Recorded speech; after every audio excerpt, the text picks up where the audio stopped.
Subscribe and support. In 1965, Sylvia Likens and her sister Jenny were left in the care of family friend Gertrude Banishevsky, who tortured Likens to death and got her own children to help. In 1965, 16-year-old Sylvia Likens was sent to the home of a family friend, Gertrude Banishevsky, while her parents were traveling. But Likens never made it out alive. Gertrude Banishevsky and her children tortured Sylvia Likens to death.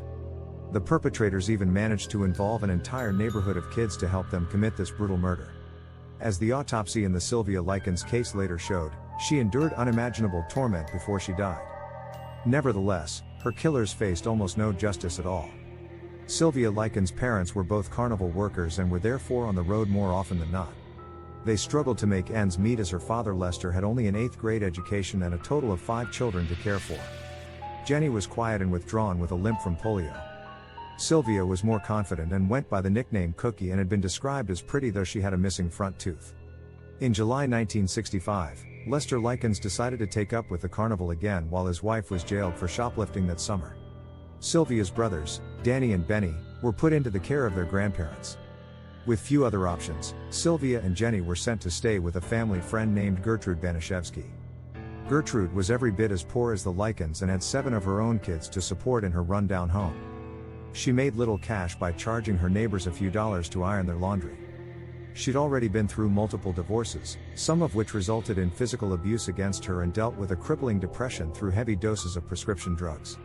She was in no condition to take care of 2 teenaged girls. The Likens, though, didn't think they had any other choice.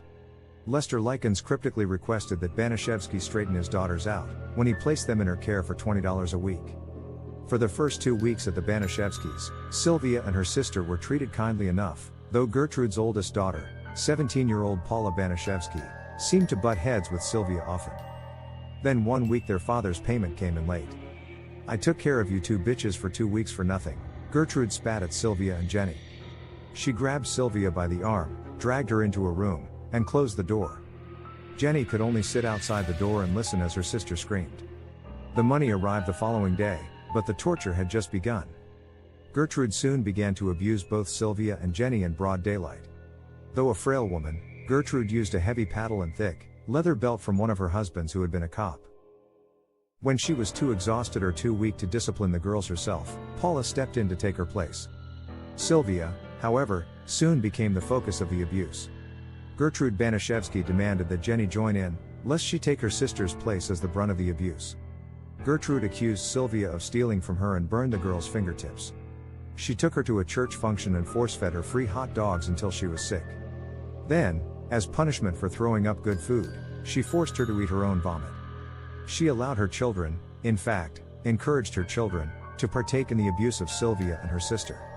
The Banishevsky kids practiced karate on Sylvia, slammed her into walls and onto the floor. They used her skin as an ashtray, threw her downstairs, and cut open her skin and rubbed salt into her wounds. After this, she would often be cleansed in a scalding hot bath. Gertrude gave sermons on the evils of sexual immortality while Paula stomped on Sylvia's sensitive part. Paula, who herself was pregnant, accused Sylvia of being with child and mutilated the girl's genitals. Gertrude's 12-year-old son John Jr. delighted in forcing the girl to lick his youngest sibling's soiled diapers clean. Sylvia was forced to strip naked and shove an empty Coca-Cola bottle into her sensitive body part while the Banishevsky children watched. When she wet her mattress, Gertrude decided that the girl was no longer fit to live with the rest of her children. An entire neighborhood joins Gertrude Banishevsky in the torture. Gertrude spread every story she could imagine to get the local kids to join in on the beatings. She told her daughter that Sylvia had called her a whore and got her daughter's friends to come over and beat her up for it. Later during the trial, some of the kids were open about how Gertrude had recruited them. One teenage girl named Anna Sisko recalled how Gertrude told her that Sylvia had been saying, "She said my mother went out with all sorts of men and got $5 for going to bed with the men." Anna never bothered to find out if it was true. Gertrude told her, "I don't care what you do to Sylvia." She invited over to her home and just watched as Anna threw Sylvia down to the ground, beat her face, and kicked her. Gertrude told her own children that Sylvia was a prostitute. Then she had Ricky Hobbs, a neighborhood boy, and her 11-year-old daughter Marie carve the words "I'm a prostitute" and proud of it into her abdomen with a heated needle. At one point, Sylvia's older sister Diana attempted to see the girls under Gertrude's care but was turned away at the door. Jenny later reported how Diana snuck food into the basement in which Sylvia was hidden. A neighbor had also reported the incidents to a public health nurse who, upon entering the home and not seeing Sylvia for she was locked in a basement, concluded that nothing was wrong. Banashevsky had also managed to convince the nurse that she had kicked the Likens girls out. Other next-door neighbors allegedly were aware of how Sylvia was abused. They had seen Paula strike the girl in the Banashevsky home on 2 separate occasions but claimed not to report the abuse because they feared for their own lives. Jenny was threatened, bullied, and beaten by the Banashevskys and neighbor girls alike should she go to the authorities. The abuse of Sylvia continued unhindered, in fact, aided by all those around her. "I'm going to die," Sylvia told her sister 3 days before she died. "I can tell." Gertrude could tell too, and so she forced Sylvia to write a note in which she told her parents that she'd run away. Sylvia was also forced to write that she'd met up with a group of boys and given them sexual favors, and afterward, they'd beaten her and mutilated her body. Shortly after this, Sylvia overheard Gertrude Banashevsky tell her children that she was going to take Sylvia to a forest and leave her there to die. A desperate Sylvia Likens attempted one final escape. She managed to get out the front door before Gertrude caught her. Sylvia was so weak from her injuries she could not have possibly gotten too far. With the assistance of a neighbor boy named Coy Hubbard, Gertrude beat Sylvia with a curtain rod until she fell unconscious. Then, when she came back to, she stomped on her head. Sylvia was dead by October 26, 1965, from a brain hemorrhage, shock, and malnutrition. After 3 months of torture and starvation, she could no longer form intelligible words and could barely move her limbs. When the police came, Gertrude stuck with her cover story. Sylvia had been out with boys in the woods, she told them, and they'd beaten her to death and carved "I'm a prostitute and proud of it" into her body. Jenny, though, took her chance. As soon as she could get close enough to a police officer, she whispered, "Get me out of here and I'll tell you everything." The police arrested Gertrude, Paula, Stephanie, and John Banashevsky, Richard Hobbs, and Coy Hubbard for murder.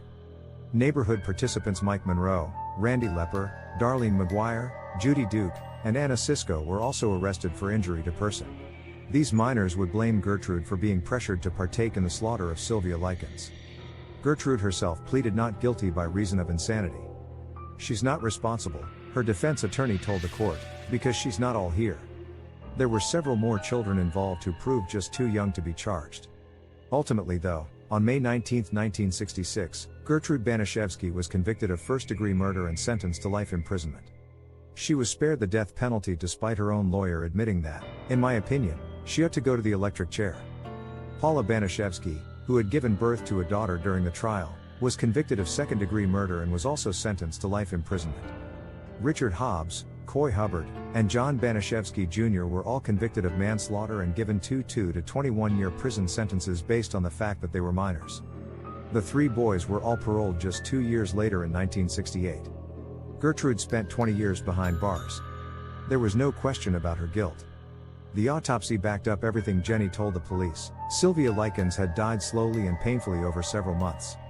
In 1971, both Gertrude and Paula were retried to the result that Gertrude was again found guilty.